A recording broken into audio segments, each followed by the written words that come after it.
बात चल रही थी क्या, सोमनाथ मंदिर की। सोम माने चंद्रमा, और चंद्रमा, ज्ञान चंद्रमा को नाथने वाला कौन? वही शिव या शंकर है? शंकर। चंद्रमा को लगाम लगाने का काम शिव नहीं करता।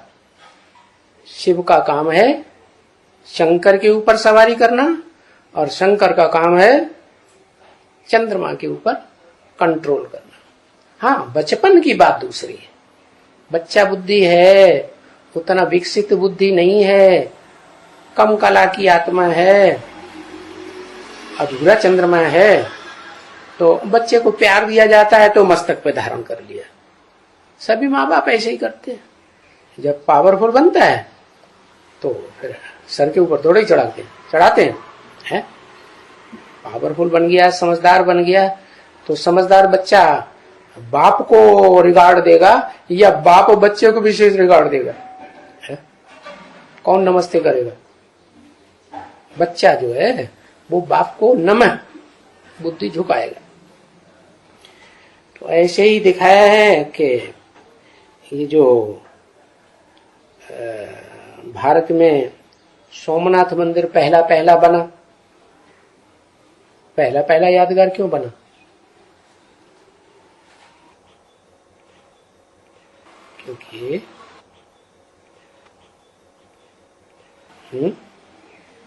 क्योंकि कृष्ण वाली आत्मा जो षष्ठी रूपी रंगमंच पर जन्म लेकर के पार्ट बजाती है 16 कला संपूर्ण का, वो पहला प्रंश है।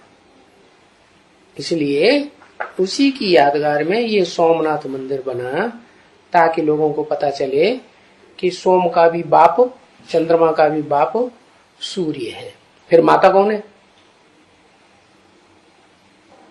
आप तो सूर्य हो गया, सूर्य से रोशनी लेता है।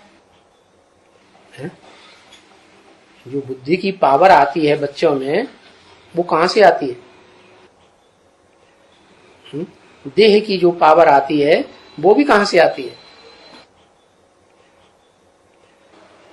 धरणी में भी कहां से आती है? पिता से आती है। परम ब्रह्म तो खुद ही माता है। यहां तो सोम की बात है। परम ब्रह्म का तो पार्ट खत्म हो गया। सत्युग के आदि में परम ब्रह्म का पार्ट रहा नहीं। परम ब्रह्म माने बड़े ते बड़ा ब्रह्मा, बड़े ते बड़ा ब्रह्मा जो विष्णु बन गया, तो लक्ष्य प्राप्त हो गया कि नहीं? तो ये सत्युग में भी पार्ट विष्णु का है। विष्णु का पार्ट सत्युग में थोड़े ही है। विष्णु का पार्ट सिर्फ है वैकुंठ में है, विष्णु लोक में है। वो सबसे ऊंचे से ऊंचा लोक है, जहां अतीन्द्रिय सुख में रहते हैं सब, सारी जंट्री।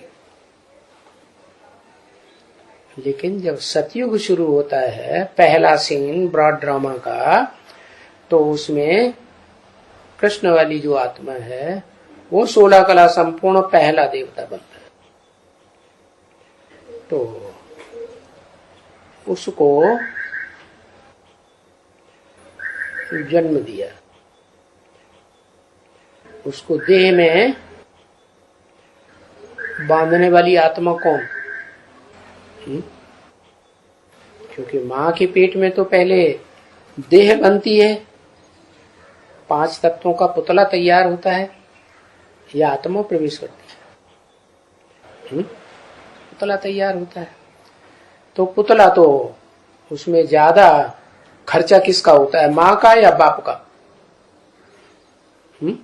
माँ का खर्चा होता है। सारे शरीर की सारी ताकत माँ की बच्चे में जाती है ना। लेकिन उसमें जो आत्मा आई, वो आत्मा जो आने वाली है, उसके संस्कार के अनुसार उसका शरीर बनाना। गर्भ में जो शरीर बनता है वो किस आधार पर बनता है? जो आत्मा उस शरीर में आने वाली होगी उसके वाइब्रेशन के आधार पर बनेगा ना। तो उसके वाइब्रेशन को बनाने वाला कौन? निमित्त कौन हुआ? शूटिंग पीरियड में बाप। क्योंकि जैसे आत्माओं के बाप ने आत्मा को तैयार किया, बड़ा पार्टधारी आत्मा को तैयार किया, बड़ी बैटरी को तैयार किया, ऐसे वो बैटरी छोटी बैटरी को तैयार करती। तो सोमनाथ नाम पड़ा, फिर बबूलनाथ नाम किसका?